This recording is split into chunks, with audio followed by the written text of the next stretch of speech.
Thank you to the ambassador. I would like to remind you that today is the day of the UN Security Council meeting where in the name of the Baltic and Nordic countries, our Foreign Minister Andris Pelšs will take the floor to express his support to Ukraine. But now I will ask our higher panel to take the stage to experts of foreign policy experts to discuss these questions. And in cooperation with the Latvian Transatlantic Organization, we have invited the chair of the European Affairs Committee of Saima, Andris Pelšs, our director of First Bilateral Relations Department of the Ministry of Foreign Affairs of Latvia, Katarina Plātere, the director of LAPA, Ines Vaivare, representing civic society, and we have a very important guest today joining us remotely, which is the governor of the Luhansk region in Ukraine, Serhii Haidai. And this talk will be moderated by Žanete Uzuoliņa. And I will pass the floor to Ms. Uzuoliņa.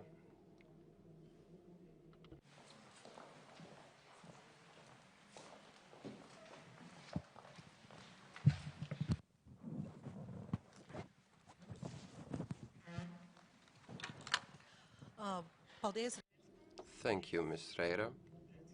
Thank you to the Minister of Ukraine for such an emotional and full and intense opening to the discussion.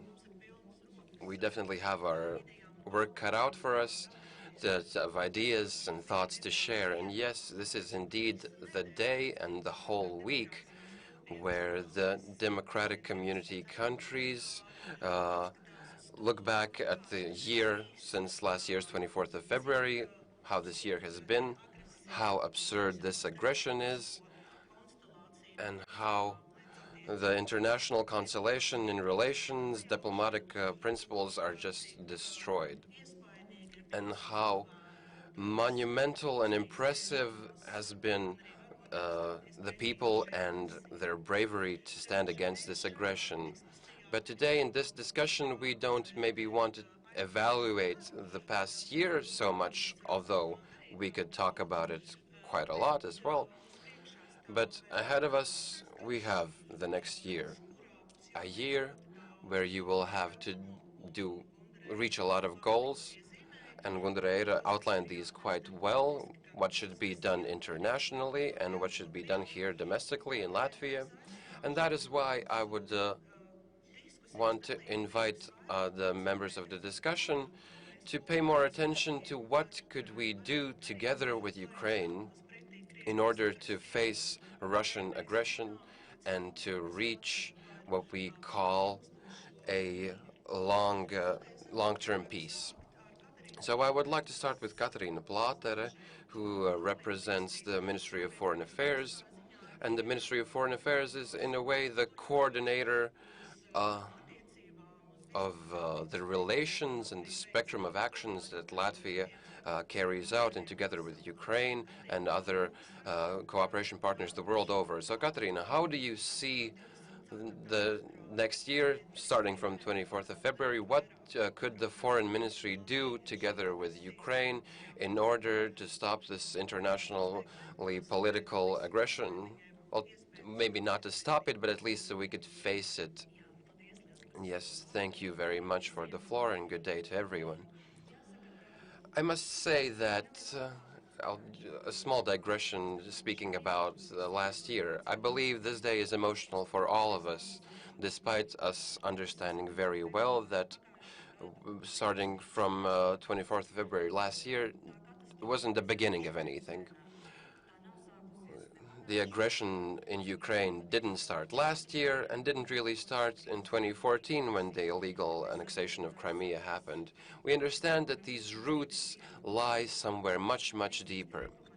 And we didn't really notice this massive Russian attack on our societies. But we understood that it happened in the informational space, in our social media space.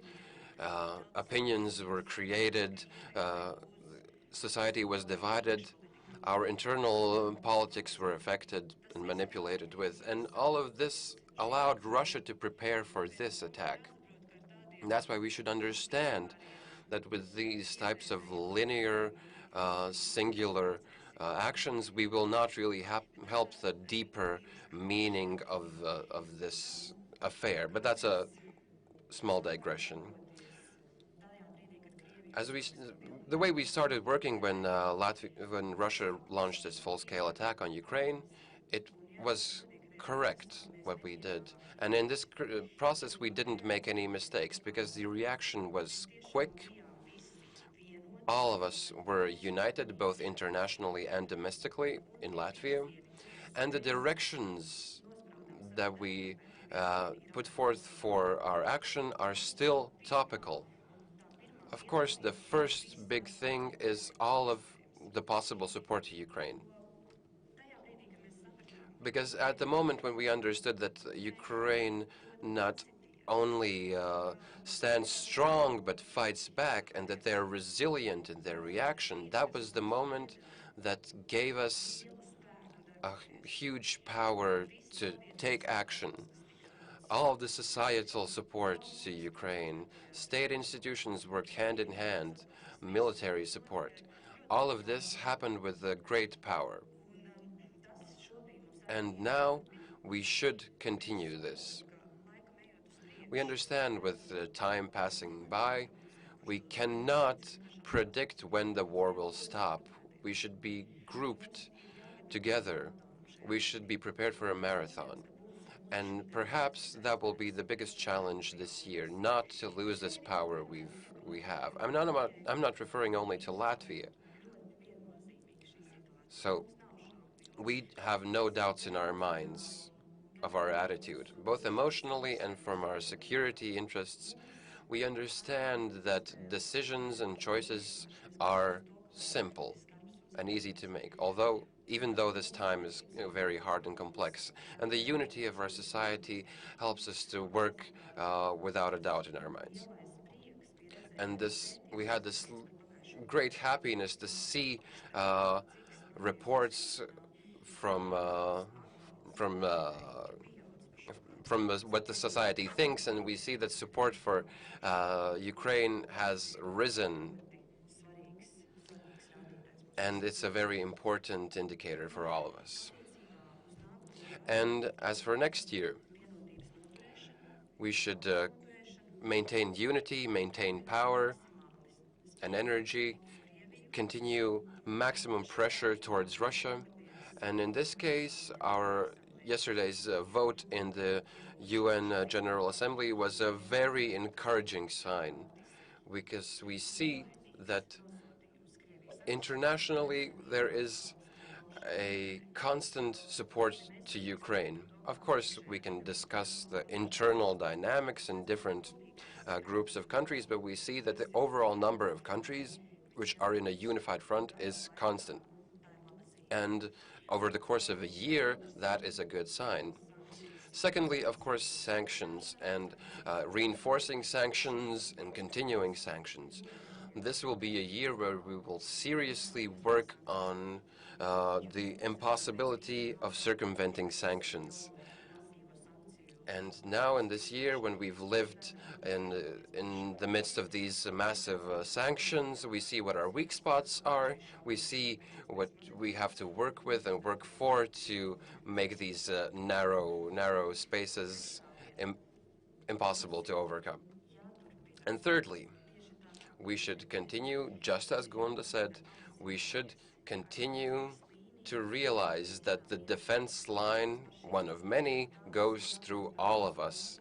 And that is a question of our daily attitude, about our red lines that we know we cannot cross, unless we want to make ourselves vulnerable and our partners vulnerable, and to make the further situation even more difficult. Maybe I will take a stop here. Thank you, Catherine. I would like to ask a question for continuation of what you just said. Just now, a few days ago, an international think tank, Zelfen Group, published a Western strategy towards Ukraine. And this core of this strategy, in short, is 4 letters. DIME, DIME, diplomacy, information, military, and economy. And the D stands for your field, diplomacy. And listening to the ambassador, I noticed that he said the word shvitka a lot for those who speak Ukrainian. So this shvitka is what we need and what we have. This is the speed, and this is what Europe lacks at times. So does Latvian diplomacy have enough resources to make Europe shvitka, to make them move faster and more rapidly in many decisions? Well, first of all, I would discuss this question of speed, especially in the context of last year, because we saw this immense speed and these decisions made in 1 week. Foreign Council on the 24th of February and after the 24th of February, 1 week later, and on a Sunday, mind you. Decisions were made at a very quick speed, which is not too characteristic, because this feeling of an absolute emergency was present in all of us. But regardless of this speed, the decisions were very perspective-based and very non-conservative. The EU, who can make a decision in a week, a decision out of the box, I think we cannot call this insufficient speed. But I agree, as time passes by and with this sense of urgency becoming more dull, again, because psychologically we cannot constantly live in this state of emergency and urgency. So these countries, which are our partners, which might not have a direct border with Russia, they feel that their vital interests are not disrupted. Sometimes these decisions are not as clear and they might have different calculations in their head, but that is our role. There's our thoughts, our non-stop talks and involvement of our country, and that is what we can do, and that's what we're doing. Thank you. I would like to ask Andris from a parliamentary perspective. The parliament, as we know, is the main citadel of democracy, its core. And parliaments have a very large role in different domestic and international political processes moving forward. So from a parliamentary perspective, given that this Ukraine question has become international, we're talking about the tribunal, international law being engaged and applied. What could be the role of the Latvian parliament? And of course, adding the European perspective, as the chair of the European Affairs Committee, what are your thoughts? Thank you, Jeanette. Thank you to everyone present, and thank you to Ms. Reire for inviting me here and outlining what awaits us and what should be done. And the Ukrainian ambassador already put a lot of emotions in his speech, so that's why I would like to look back at this 1-year mark. But I believe we're actually talking about 9 years of Ukrainian fight for their freedom starting from 2014. But and during the last year, we see that it has been, first of all, marks 1 year from a tragedy. We see a huge amount of victims. Thousands of people have died. Thousands of children. 1 in 3 Ukrainians is now a refugee. And we see these emotional, physical, and economical challenges that all of we face, but first and foremost, Ukraine faces. But I would like to say that this is a 1-year mark of freedom and heroic, being a hero. This is a question of black and white. It's a question, as President Zelensky said, of freedom from one side and slavery from the other side. And this heroism gives us hope that Ukraine can win this war and that we can win this war together. And it gives us hope that we see solidarity. And I would agree with what Katarina already said. If we look at the European Union and European countries as such, sometimes there's this analogy that is added. After the financial and economical crisis, we needed many years to react. After COVID, we needed weeks and months to react. After Russian aggression on the 24th of February, it was only a few hours and a few days to react. We can discuss details, but overall, it was quick. And it gives us hope. The solidarity gives us hope. And in Europe, we see that other external factors have never caused such a rapid reaction. And of course, the solidarity is seen first and foremost in Ukraine, that they continue to maintain this hope of freedom.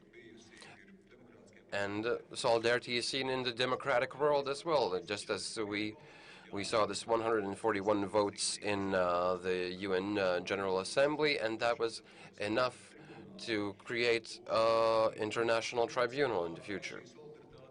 And of course, the solidarity we see here in Latvia. And again, I would like to thank everyone, of course, our foreign partners for this European solidarity, and all the people in society and organizations which have maintained this power of solidarity and energy of solidarity. And if we compare the emotions we had starting last year, these emotions have not died down, and they are still within all of us. And in the end of the day, it's a question about fighting for our hearts and minds, not only our own hearts and minds, but the hearts and minds of people the world over. And we have to make sure that everyone understands we're fighting a black and white war, and it's a fight for our victory, our common victory. And on a wider scale, the Parliament maintains this thought in our people. For example, yesterday when we made a decision to condemn Russian aggression and continue support for Ukraine, and we sang the Ukrainian anthem, and being part of this this society that has solidarity is very important. Secondly, this mutual working with our partners. We should be on the same page, same wavelength, and to understand that this support and this fight should continue, and it does continue. And of course, yesterday, as Mr. Calls already made this diplomatic gesture, let's say, I would say that the parliamentary activities, together with our European partners, is a constant work which should be built internationally in Europe and in the region. And we can see very powerful alliances with our Nordic partners, or in the region with Poland, and our transatlantic partners are very, again, important to all of us. So again, this is not a question of necessity. This is something that happens every day. And we should continue close ties with our Ukrainian partners. We've shown our solidarity with them, and I had the honor to be in the delegation with Speaker of the Sejm, Mr. Smiltans, to meet Ukrainian officials, President Zelensky, and non-governmental sector. And that's a sign of solidarity to our Ukrainian partners, and they value it, and they said that each of these visits are very important to them, and they are assured that they are not forgotten, which is very important. And And thinking about the future, this non-governmental sector, these thoughts and ideas that in one point the war must end, and it must end with Ukrainian victory. And it's a very fundamental and challenging recovery work and rebuilding work, which is happening now and will continue after the war. And these question of Euro-Atlantic integration, our wishes and support to this process that we have gone through, we will definitely pass our knowledge and expertise on to the Ukraine at a parliamentary level as well. And we see that the solidarity is constant and on different levels, where the parliament is one of the key players, but not the only one. Thank you very much, Andris. I have an additional question concerning the topic of integration of Europe. Now, officials of Ukraine is very eager to take over the experience on negotiation management, on specificities of processes in Europe.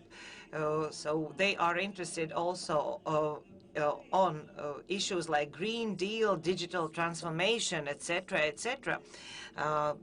Does your parliament also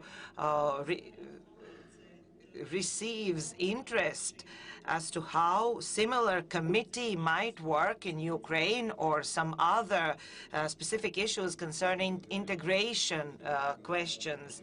The long answer is yes. The short answer is yes. The long answer is sometimes we are not clear how the European integration is going ourselves, because integration is constantly changing. It changes every day, and we learn by doing. And of course, we can share our knowledge with our Ukrainian partners. And on a wider level, we are thinking about cooperating with Ukrainian Parliament, and European Commission could be the coordinating institution who could foster and manage this cooperation. Of course, this is a wider cooperation that is needed, but Commission could play its role. Another more specific example, in May, we will have European Affairs Committee regional meeting, 1+1+1+1, having all three Baltic countries as well as Poland and Ukraine. So we will have exchange of experience that will happen on a practical level within European Affairs Committee. Now I would like to ask a question to Ines. We meet all kinds of discussions, and what civic society has done in Latvia during the last year is admirable, because when I read this Western strategy in Ukraine, having DIME as abbreviation, and the last S would stand for society or civic society, drawing everything forward with its ambitions. Without society, our executive institutions would not be able to solve those issues so rapidly with Ukraine. Ines, how does it look like from your perspective? Because your organization, Latvian Platform for Development and Cooperation, represents many civic organizations in Latvia. How do you see those activities that you would like to solve and do next year? Thank you very much for this invitation. This is what I've actually written myself down, that DIME lacks an S at the end, standing for society. Latvia is a country which honors society, public opinion. I see other colleagues from other NGOs. We are many, and we have supported Ukraine in millions, but non-tangible assets are even more valuable. First of all, on an international level, I have to say that during this year I have experienced a phenomenon that public administration was my friend. Why? Because on international level, uh, uh, many organizations, NGOs, were seen as competitors by governmental institutions, but that was not true in Latvia. We were often discussing this phenomenon. We, in Latvia as well as in the Baltics, we can be a voice of Ukraine on an international scale because we see how those systems are transforming. We cannot see this division clear decision of humanitarian aid or other kinds of aid. But I also have to speak about donor responsibilities, because what we see in this development of cooperation and what probably you have noticed, NGOs of Poland protested saying that helpers help themselves, not Ukraine. And this is a phenomenon that NGOs are fighting for or fighting against. And here I would like to praise our NGOs. We are kind of pure. We are remaining pure and unselfish. And I hope we will continue to do so, as well as internally, as everyone is speaking about internal strengthening and doing something here on spot, we can support children in Latvia, Ukrainian children in Latvia. We have to invest in their education because they will return to Ukraine and they will be building their country from anew. And Ukraine itself also has to do a lot of work. And here I would like to mark and say what my colleagues in Ukraine have surveyed. It has been surveyed that NGOs and civic society will be dealt with after the war. I would like to say that it should not be true that civic society should work with NGOs also during the war and in Ukraine there. We have been doing it for a long time, but we cannot place ourselves in the shoes of Ukrainians, and we should not blame them for doing something or not doing something. Thank you very much for mentioning children. We immediately visualized what the work our colleagues are doing with young people of Ukraine. One semester every year, we teach European matters to children, to young people of Ukraine, and that work has been ongoing for many years. During COVID times, the lectures were held remotely. Some of them were sitting in their gardens, in their flats, but this year they were sitting in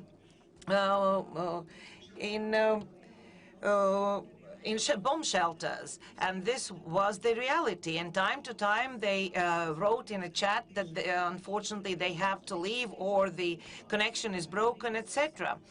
Okay, this is the new reality. But today we have a guest, a governor of the Luhansk region in Ukraine, Serhiy Haidan, and I would like to ask him from his perspective what you expect more to receive from Latvia and other Western partners when looking at this year after 24th of February today.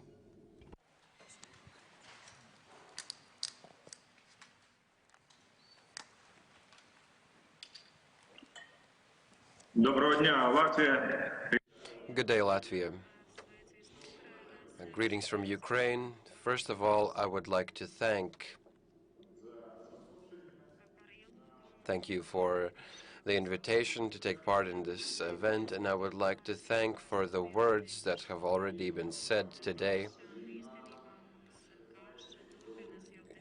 Yes, the war has been going on for 9 years, and especially you can feel this in the Luhansk region. This is where I was born, in Severodonetsk, and unfortunately, over the course of 8 years, many countries and representatives of countries thought and considered that you might make a deal with Putin. And they were just standing by.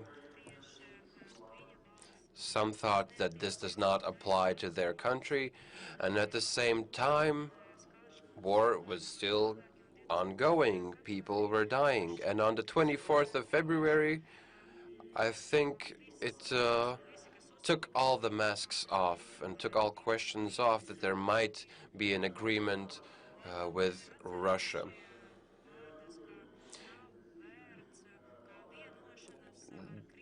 There's so And you might know the saying that any agreements with Russia are not even worth the paper that they're put on.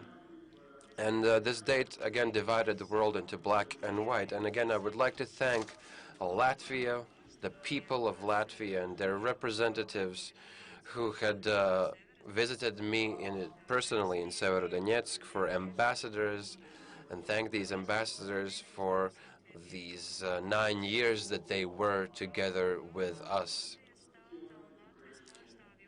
However it may seem, the Latvian representatives that visited Ukraine never had a doubt in their mind about what Putin is after and what his goals are. And again, as the governor of Luhansk region, I would like to thank everyone supporting Luhansk region, because our fate is very complicated and we have a lot of problems. Not only military problems, but the global problem of COVID.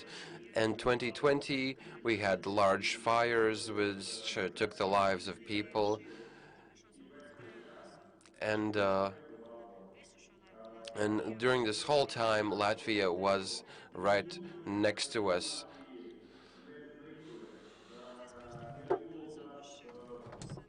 And they have not disappeared.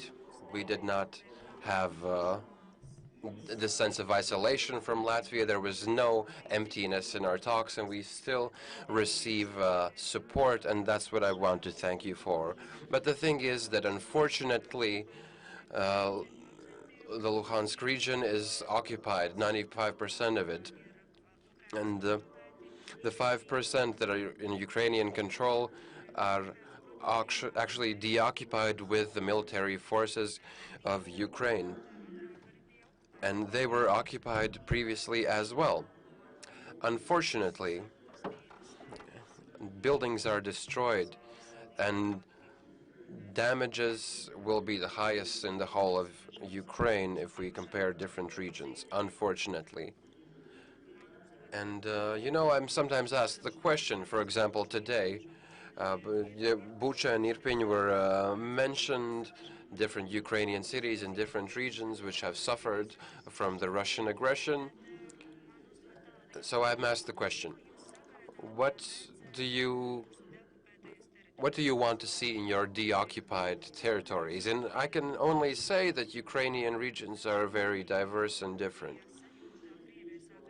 And they felt Russian aggression differently.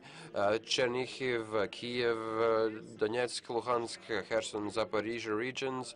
Again, a lot of regions were partially occupied. And we saw very, very many war crimes. And I can say that, again, the regions are diverse. But Russia remains the same everywhere you go.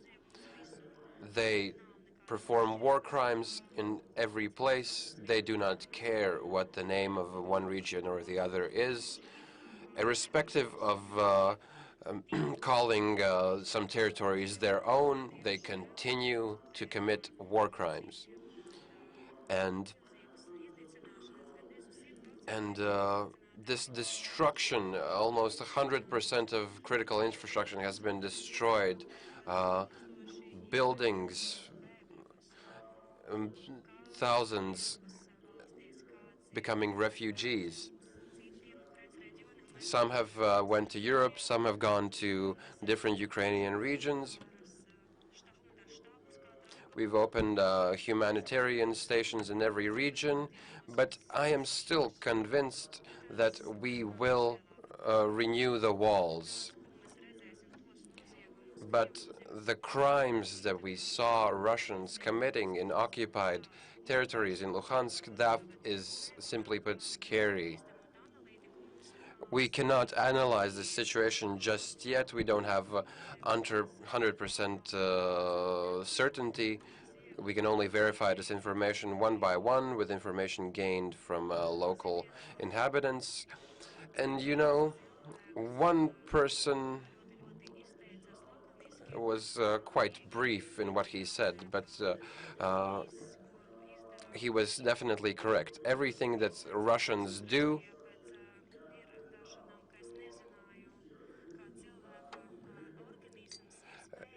so he said that I was not aware that the human organism can support such bombings, because that what they saw is unimaginable. And we cannot make any agreements or negotiations with the new Führer, Putin. We cannot allow him to regain power. We have to win once and for all.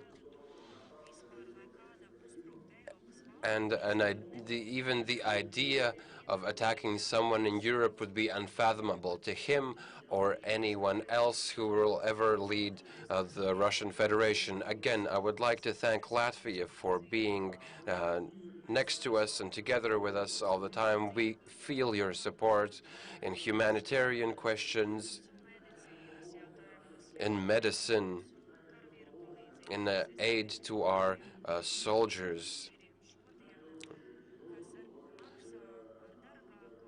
and helping our soldiers, which are paying the ultimate price to lead to Ukrainian victory. And Ukrainian victory, and I say this very seriously, we will share the love with you, and we will understand and see that your support has been immeasurable.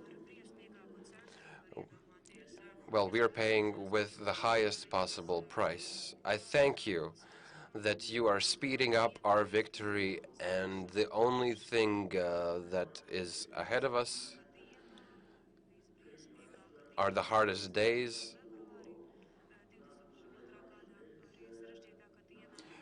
And the hardest day of the war will be the next day after the war is over, because on that day we will understand what was the price of this victory. Again, I thank you of your aid and help personally from Luhansk region, and for the help in Kyiv, and help and support in different international diplomatic formats.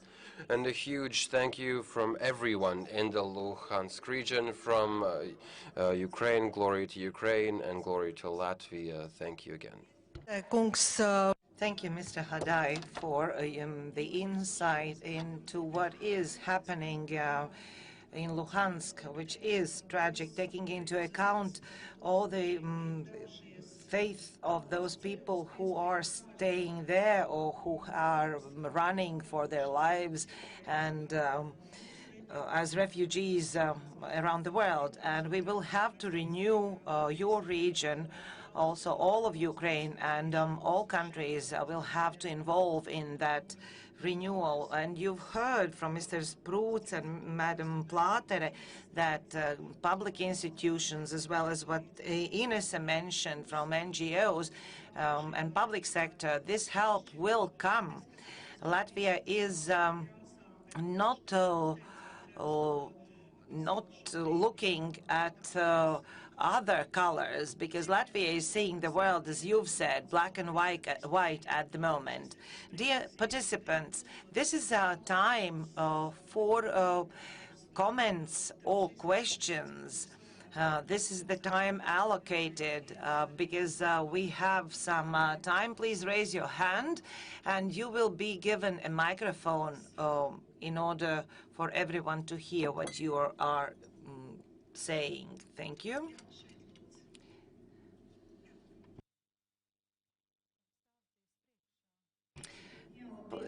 Hello. I am the manager of Ziedot.lv donation portal. I wanted to talk about involvement of public on local and international level. I want to speak about three things. Looking at refugees that we meet here, it is very important to help them to keep their national identity, because a person without national identity is a lost person. That's why we as citizens should help those people to integrate on the basis of Latvian language, because we are very often trying to communicate in the language of the occupier, which is very painful for them. That's why we have to help them keep their national identity and integrate them here in Latvia as well as in other countries. What we also have to do, we have to document war crimes, because refugees meet here, all our organizations, they tell us their pain, and we should be the mediators, and that's what we are doing. We should bring them together with those who document war crimes in order to reach justice one day. International society in their respective countries should give those people feeling that justice will win one day. And one more thing that we have to start thinking about right now and here, PTSD, overcoming PTSD. We know about people who fought in Afghanistan. We know about conflicts U.S. soldiers underwent. And we know that the society will not be able to overcome this post-traumatic syndrome on its own, and it will be costly, and we have to do that.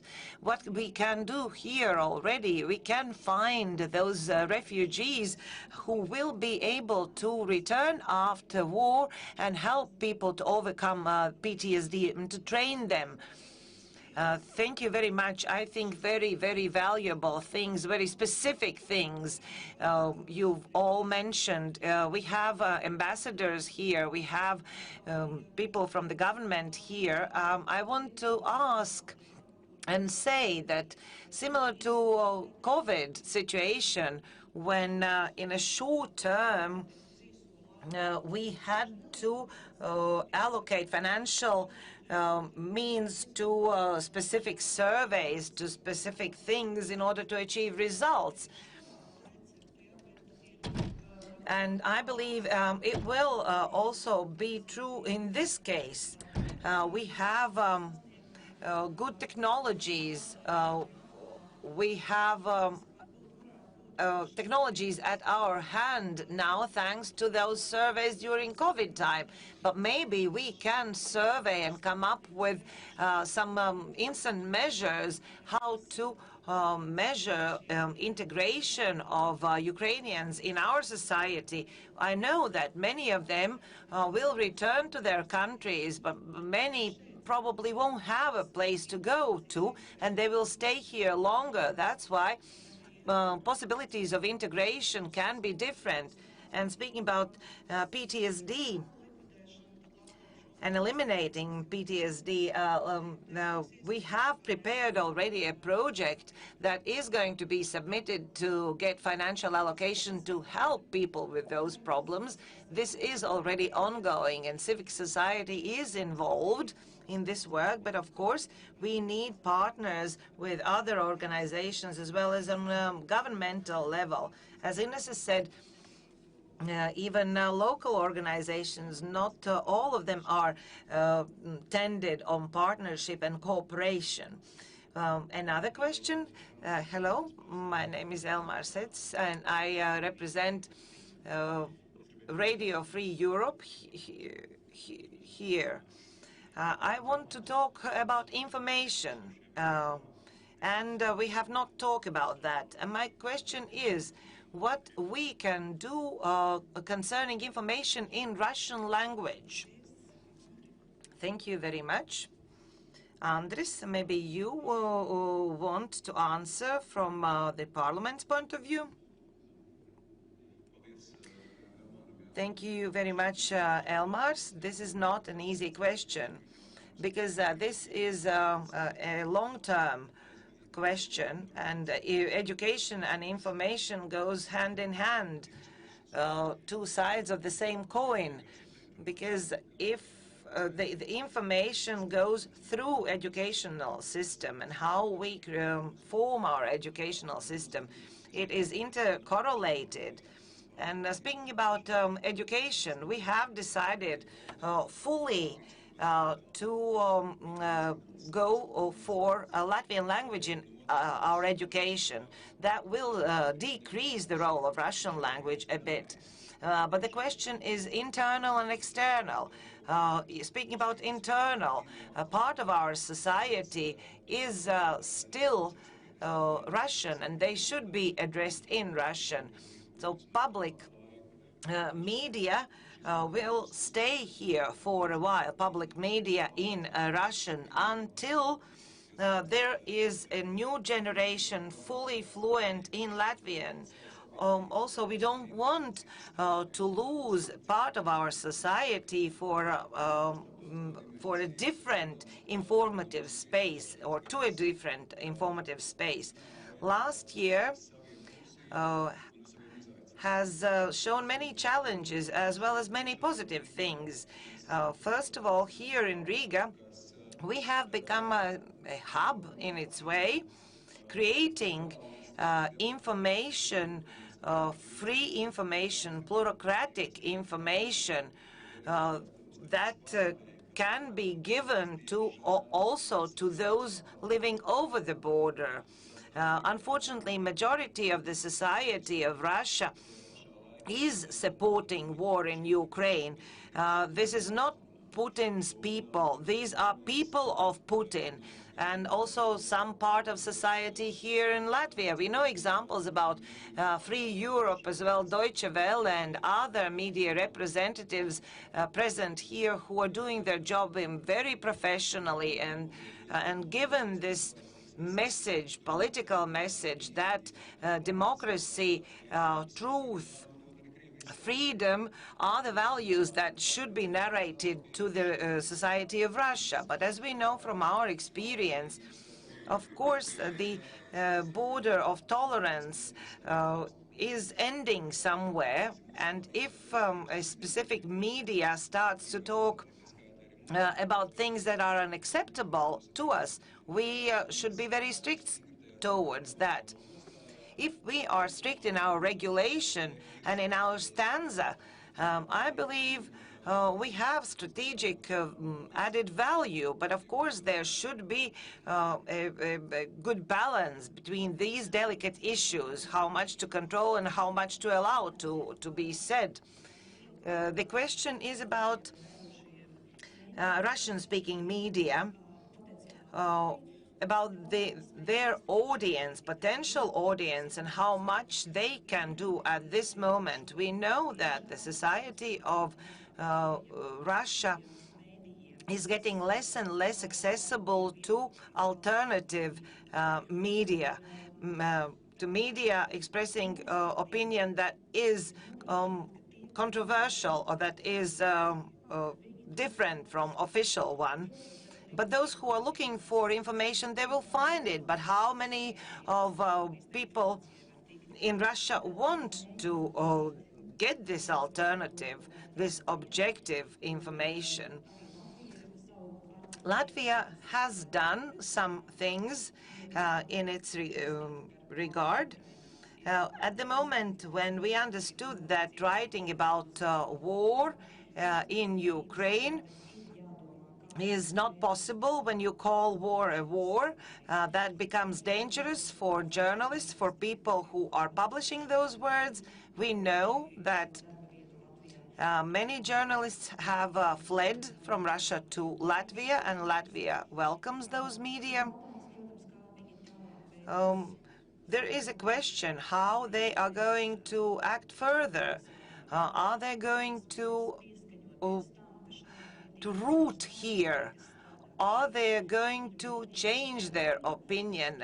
Because there are people, there are media in exile, journalists in exile, and we don't still know how they are going to act. But many of them have already found a safe haven to work from, be it here or in Latvia. This is what we have done for those people who are looking for information there in Russia.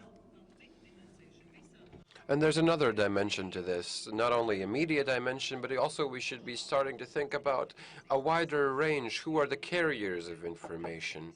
We just had a wonderful project in Moldova with libraries, which are not only information carriers, but creators of information. And this resilience is important because not only we transfer information, but we create this information as well, and we are media literate, and we know how to work with this information.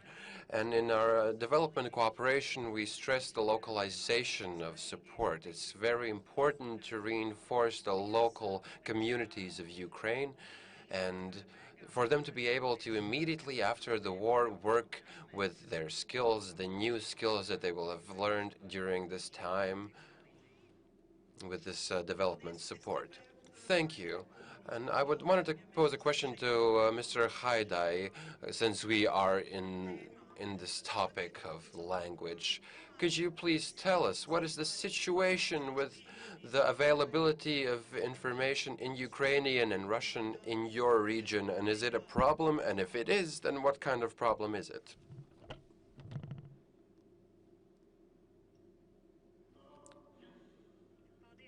Thank you for the question. I would say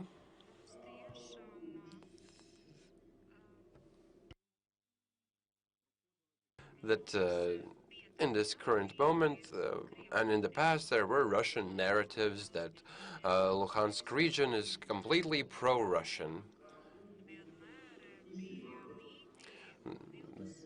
There were myths and false narratives and fake news circling around that the government had certain problems against the Russian language, that, for example, people were forbidden to speak Russian among them. And there were certain banners created by the Russian side saying, don't be afraid to speak Russian, but no one was ever afraid. Everyone communicated in the language they preferred, be it Russians or Ukrainians. And you should take into account that weapons can be anything. For some, a pen is a means of signing a document or signing a resolution and writing something, but for an inadequate person, this pen could become a weapon. With a pen, you can write beautiful things, but at the same time, you can injure someone, and that is the Russian approach. That is Putin's approach, and he uses language as a weapon. And that's why language is one of the major parts of a nation and self-identity. And our language is something we're proud of, and it's one of the most melodic languages in the world, and it is wonderful, and it's just one more reason to take pride and be happy about our language. During my service as the governor of the Luhansk region, I've seen that people, step by step, slowly, without any force, switch to Ukrainian. And even more so, despite all of these Russian narratives that everybody will wait for the Russian occupants with flags and welcome them, but everyone in our region was standing with Ukrainian flags, speaking Ukrainians, and they showed their resistance against the occupants arriving. But that the Russian language will be used as a weapon is something I'm sure of 100%. And we should have a non-aggressive, peaceful policy of change towards the Ukrainian language. In regions where Russian is the dominant language, they should slowly, gradually switch to Ukrainian. And the foreign languages taught at schools should not be Russian, but other languages, for example, English. As a person who was born and raised in Severodonetsk, there were a lot of people I saw that lived their whole lives in Ukraine but didn't know a word in Ukraine. And that was the case for me as well. And only I learned Ukrainian later on in life when I moved around different regions. I'm the director of Charity Center Marta, and maybe a proposition more than a question. So from the first day this full-scale war started, there was very large solidarity felt among NGOs, and you can still feel it now, to support every Ukrainian that has found themselves in Latvia. But what I see and feel, starting from the 24th of February, I have intense contact with civic society activists in Ukraine. I feel that this bravery and heroism, in order for it to continue, we still need to support them. So I would like to invite and ask everyone within their means, within their capabilities, to support civil activists in Ukraine. And they work 24/7. They don't have Saturdays or Sundays, and they work constantly. And this sheds some light on our support. We have been psychological support towards them, helped prevent suicide in order for them to continue helping. And we must make sure that we encourage them and encourage the women, men, and children that have suffered from sexual violence, and for these war crimes to be documented. And this work should be continued, and that's just an invitation from me to provide this support. Thank you, Ilota. Yes, we had a question as well.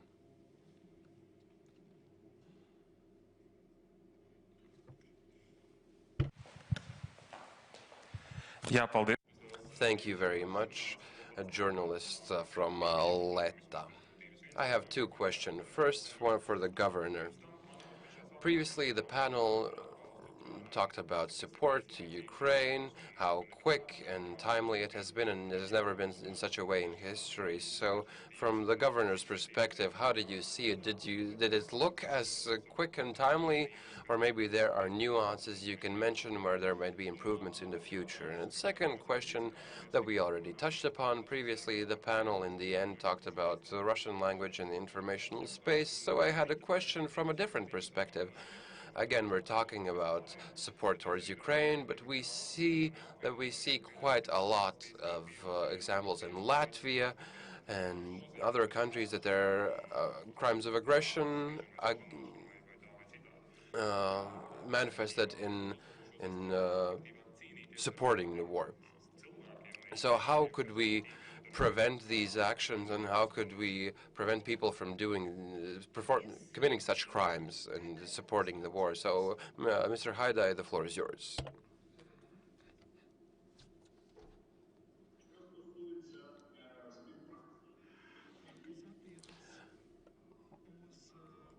Regarding the cooperation,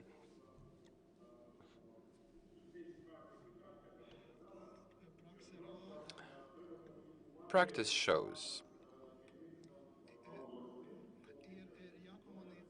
that you must communicate directly with management of the region.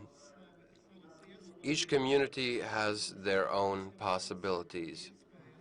We have the possibilities provided by the state. Of course, they are limited because of the war. And there are municipal level or regional level opportunities. And we try to avoid these problems where different cities and municipalities are helped by everyone. So on this regional level, we clearly understand what is necessary today and what will be necessary tomorrow. For example, some might help us in the field of medicine, some might help us in the psychological level, helping children or parents. Some might cooperate with us by helping to renew administration of a region. And it is best done through the municipalities of each region, and that's the best way to gain this comprehensive result on a wider level, a regional level. What was the second question? So we had a question about heightened aggression, partially linked to informational space. So maybe Andris, you could give a comment on that. Yes, I'll be brief. Yes, again, it's a question about our society as well. And although the war is taking place in Ukraine, this war is ongoing in an indirect way, or conflict is taking place in an indirect way in Latvia as well. So we are reevaluating our values. What do we see ourselves as a society? We are leaning towards what Ukraine has shown, that we are a unified society. So answering the question on two levels. First level, of course, if you violate certain laws, criminal laws, of course, that is the competency of law enforcement. And I think we've successfully recorded these violations and punished them. And there should be minimal tolerance of such violations. But the more fundamental question and the next level is how to prevent this or avoid this entirely. And this the building of this unified society is everyday work, something you should do every day, and that is something you can gain through respect and respectful attitude. And what we've already heard here in this room is that civic society and non-governmental sector are very important players for us to gain this solidarity and maintain this unified society. I wanted to ask Ines. I see no more hands in this moment. Oh, we have one hand. I don't really see, the light is in my eyes. So maybe I'll save my question for later, so I'll give you the floor. Yes, thank you very much for this wonderful talk. Rita Rudusha, journalist and media expert. I wanted to talk about the I letter and talk about journalists and their role. I've worked with the Ukrainian journalists as an expert over the course of the past year, helping them organize security trainings, because most of Ukrainian journalists involuntarily and unpreparedly became war reporters, which is a very specific type of reporter. And they needed help not only with safety vests, Kevlar vests, but also trauma management. And what Ruta said spoke to me quite a lot. For example, PTSD trainings, and that will be something that will be very necessary, especially working with journalists, because when the war ends and when Ukraine will have won, journalists which are out of breath reporting to us every day will again have to become in the front lines of the peace, helping build a new Ukraine. And one objective that the Ukrainian journalists will have to talk to the people in that were in occupied territories. That's a very specific part of society, and we have all seen videos from the occupied territories where the first thing you see is a bus with a huge propaganda TV screen. So these are people, audiences have been worked with, quote unquote, worked with for years on end. And Latvia has gained very valuable experience fighting disinformation. We are very powerful and have a lot of energy, and I would just like to add that this is our opportunity to help return the audience which have been affected by propaganda, so help them return to quality journalism and help Ukrainian journalists to do this work. Thank you very much. Yes, our to-do list for the next year is becoming longer and longer, and thank you very much for this idea. But before we close this discussion, I wanted to ask Ines, returning to this question about aggression from foreign language speakers. In civic society, involvement in different projects, do both Russians and Latvians get involved? Well, if that was not the case, I wouldn't have been able to send humanitarian aid worth thousands to Ukraine.